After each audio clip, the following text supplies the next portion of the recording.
Halo Sobat Saham Indonesia, semangat pagi. Jumpa lagi dengan Stock for Indonesia Channel dalam berita saham terbaru. Ikuti sampai habis ya, jangan kemana-mana.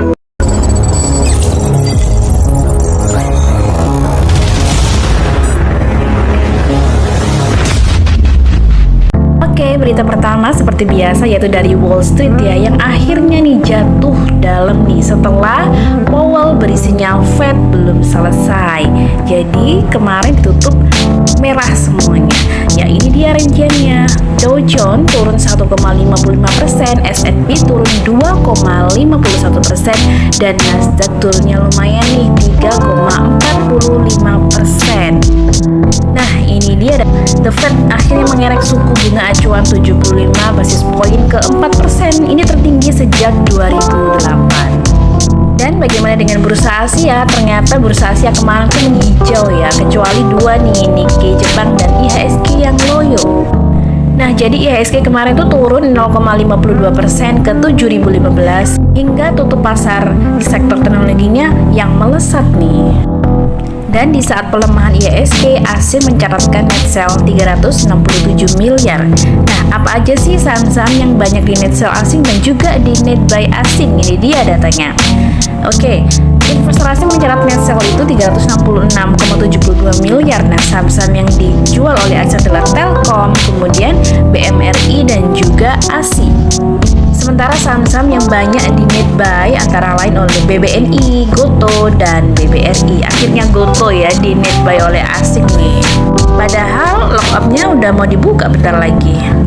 Sementara mengutip data dari KSEI ya, Custodian Central Efek Indonesia ya, jumlah investor pasar modal tuh melonjak menjadi 9,54 juta per Agustus 2022. Jadi di gabungan antara saham, reksadana ya, dan obligasi.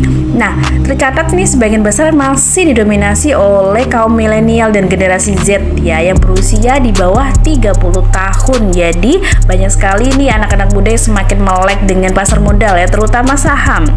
Oke, sekarang kita beralih ke komoditi. Yang pertama ada harga batu bara ya. Harga batu baranya sekarang nih naik ya. Meski The Fed kerek bunga 75 basis poin, harga batu baranya masih menanjak nih. Nah, sama halnya dengan harga CPO nih yang masih menguat ya. Menguatnya 3 hari beruntun dari Senin, Selasa, Rabu. Ini seneng ya kalau ada komoditi yang harganya naik kayak gini. Petaninya juga seneng ya kan, penambangnya juga suka gitu.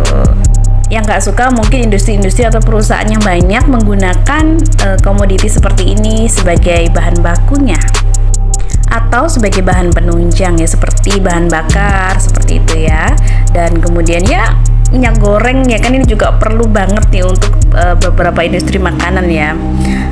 Sama halnya nih dengan minyak yang naik ya, karena persediaan dari Amerika Serikat turun. Kemarin berlimpah, sekarang persediaannya turun nih saat The Fed naikkan suku bunga, jadi akhirnya naik harganya.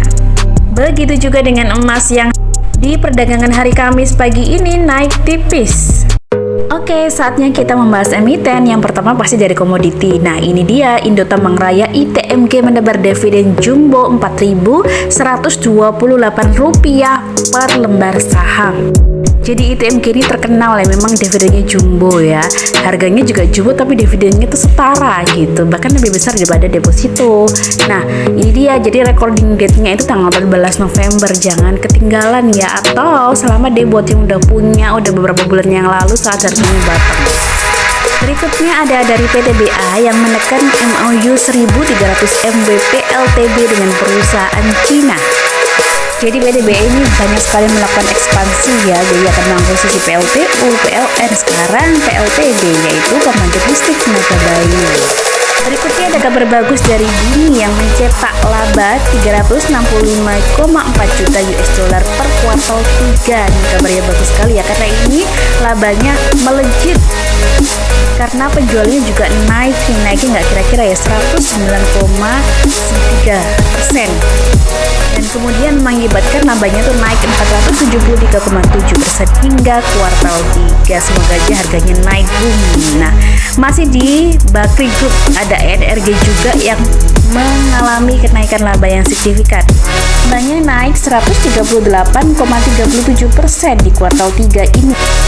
Ya, dan kenaikan ini ditopang oleh kenaikan penjualan minyak dan gas bumi yang tinggi harganya. Ngomongin soal Bakri Group, juga ada BNBR nih yang kemarin udah dijual ya oleh Biofuel. Nah sekarang Daily Capital juga menjual 300 juta lembar saham BNBR. Mungkin karena harganya kan udah naik tinggi ya, dari gocap kemudian naik ke sekian banyak, itu kan lumayan ya kalau misalnya dijual gitu. Bicara soal batu bara, komoditi ya, tidak terlepas dari pelayaran nih. Ada dari BSML yang melesat 250%. Rata-rata semua emiten pelayaran naiknya ratusan persen ya, termasuk BSML nih.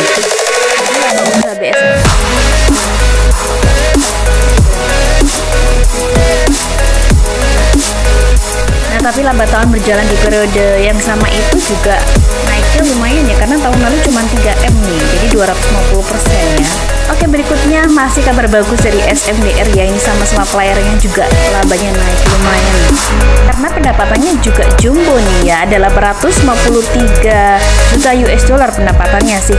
Angka ini naik 92,87% dibandingkan pendapatan jasa di kuartal 3 tahun lalu yang cuma 442,70 juta US dollar.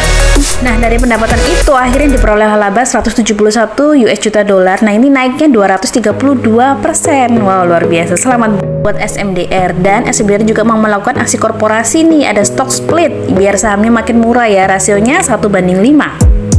Selain biar makin murah, juga biar makin liquid ya sahamnya. Nah, ini menunggu persetujuan RUPS nih tanggal 9 November ya, beberapa hari lagi, seminggu lagi ya. Setelah itu nanti akan mungkin dijadwalkan nih kapan ya, kumdate dan sebagainya. Next, kita beralih ke perbankan. Yang pertama ada BNL ini ya, Bank Permata yang mengakumulasi laba kuartal 3 terbangnya 170%. Perbankan sekarang banyak ya di kuartal ketiga ini, laporannya bagus-bagus ya. Nah, labanya sekarang BNL ini menjadi 2,2 triliun. Berikutnya ada BSI, Bank Syariah Indonesia yang menggandeng Riyad Bank, perkuat bisnis global. Jadi semakin go internasional nih.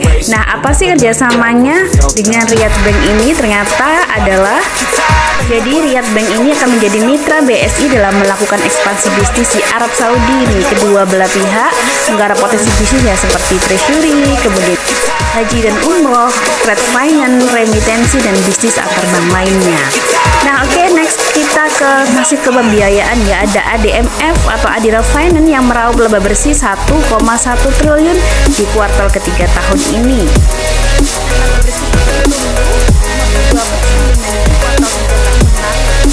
Ini juga dikarenakan karena berhasil menekan biaya pendapatan bunga ya, yang turun 2%. Berikutnya ada Saratoga SRTG yang meraup cuan dividennya jumbo nih 1,35 triliun, walaupun kemarin ya katanya laba bersihnya tuh turun ya, tapi secara dividen tuh naik ya. MPMX menyumbang 455 miliar, terbanyak nih ya. Kita tahu MPM itu hampir kayak ITMG seperti itu, yang nilai dividennya itu jumbo banget, bahkan biasanya lebih gede ya. Nah, ini dia dari MPMX, dari ada Adro, dari PAM, dari LBIG, tapi yang terbanyak memang dari FPMF ya. Ini untuk kenaikan dividen ini daripada tahun lalu naiknya 57,42%. Berbagus lagi ini dari Silo atau Siloam ya, yang membukukan laba bersih tertinggi. Nah, di kuartal ketiga tahun ini, selamat ya buat Silo. Ternyata jumlah yang meningkat itu adalah inpatient days dan jumlah pasien rawat jalan tertinggi ya dibandingkan 10 kuartal sebelumnya. Nah, karena kenaikan ini makanya pendapatan juga laba bersihnya juga ikut naik. Nah, berikutnya ini kabar yang kurang bagus dari Prodia ya, PRDA. Laba Prodia ambles 46%. Sekarang cuma sisa 276 miliar.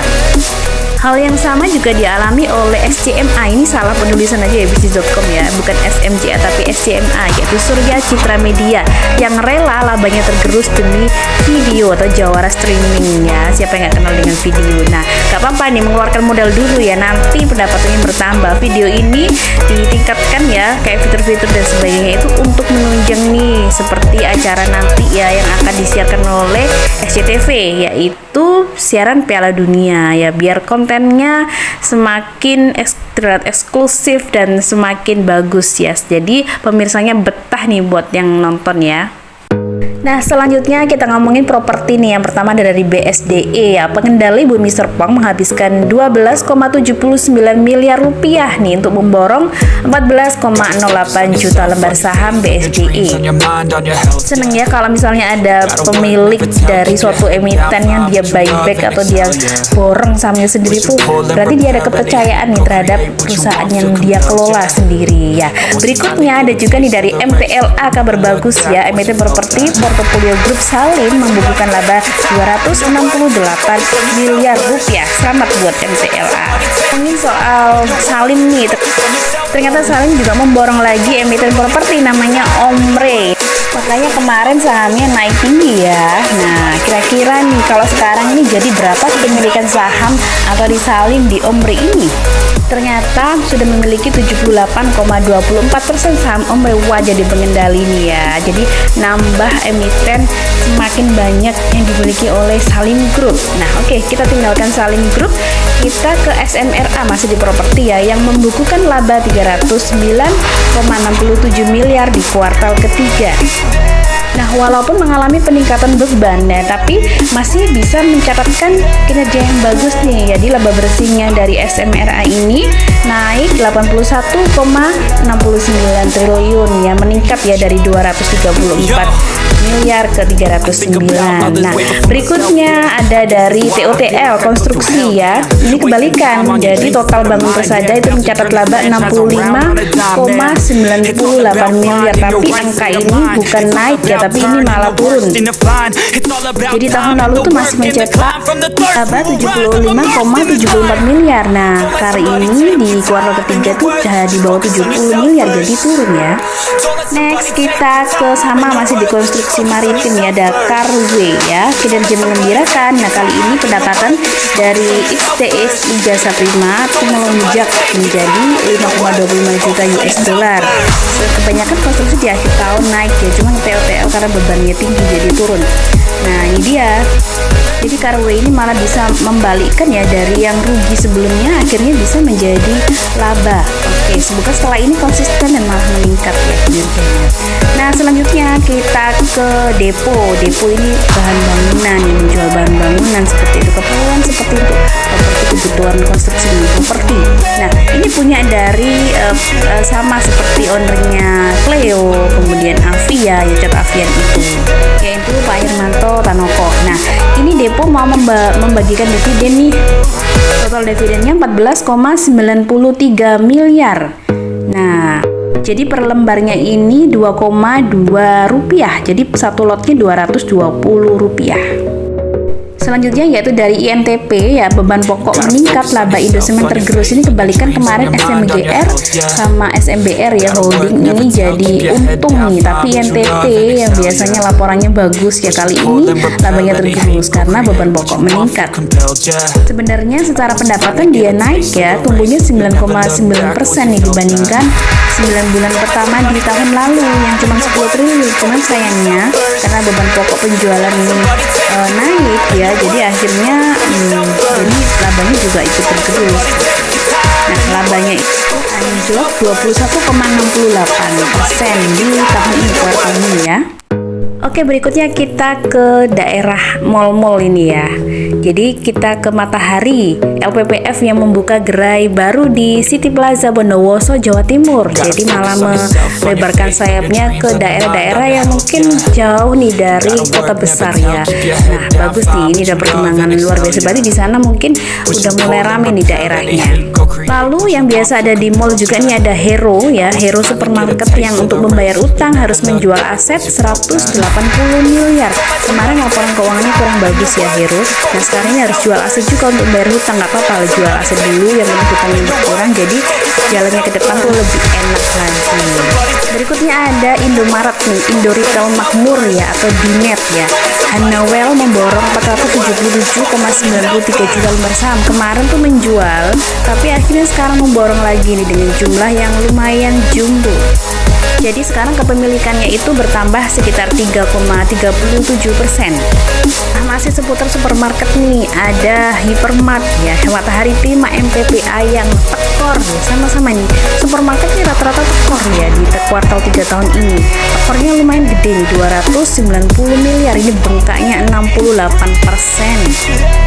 Jadi ternyata penjualannya itu naik ya, penjualan bersihnya, tapi beban penjualannya itu bengkaknya luar biasa 43% gitu. Jadi ini membuat akhirnya ekuitasnya juga ambles ya, laba bersihnya ambles ya, asetnya juga menukik 18%. Oke, hal yang sama juga dialami oleh MLPL nih, dimana di kuartal ketiga ini malah melorot 47% labanya ya, tercatat hanya 82,32 miliar. Anjloknya 47% nih, lumayan.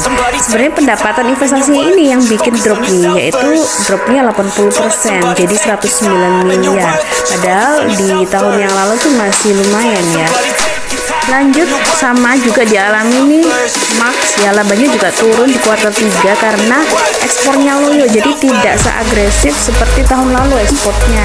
Jadi penjualannya itu turun nih gitu 11,54% dan labanya turun 21% lebih.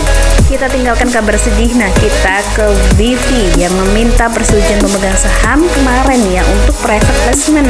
Private placementnya ini mau dilakukan kapan ya kira-kira? Nanti sebagai untuk yang menambah modal ya untuk ke dalam private placement ini ya, satu-satunya cuma PT Investasi Sukses Bersama ISB ya, dia karena sebagai pemegang saham utama ya, ini dia pengendalinya ya yang akan mengambil private placement-nya. Selanjutnya di teknologi ada juga First Media KBLV. Nah ini berita nggak bagus lagi nih ya. Jadi malah berbalik rugi di kuartal 3 tahun ini gitu. Berbalik ruginya 256,3 miliar. Jadi ada defisit 651 miliar.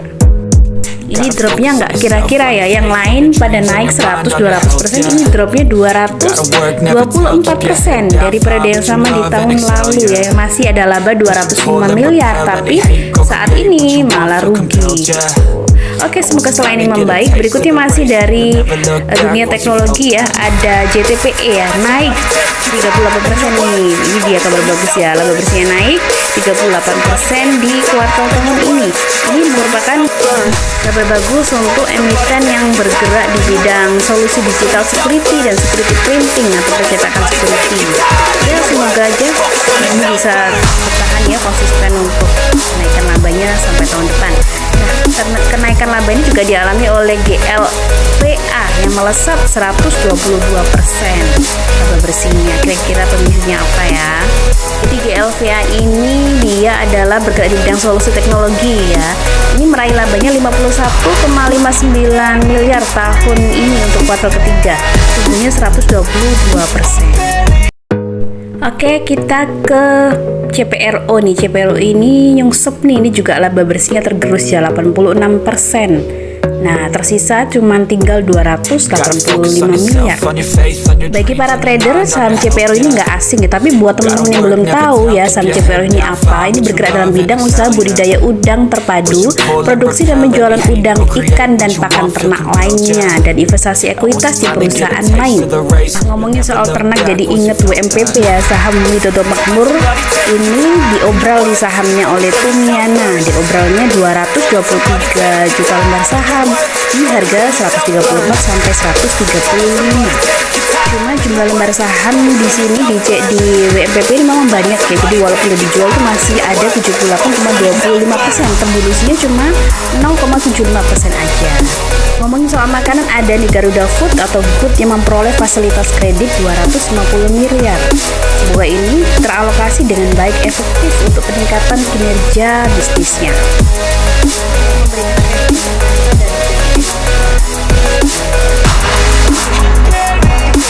Tujuan umum korporasi untuk pembiayaan kembali alias refinancing pengeluaran modal alias capital expenditure.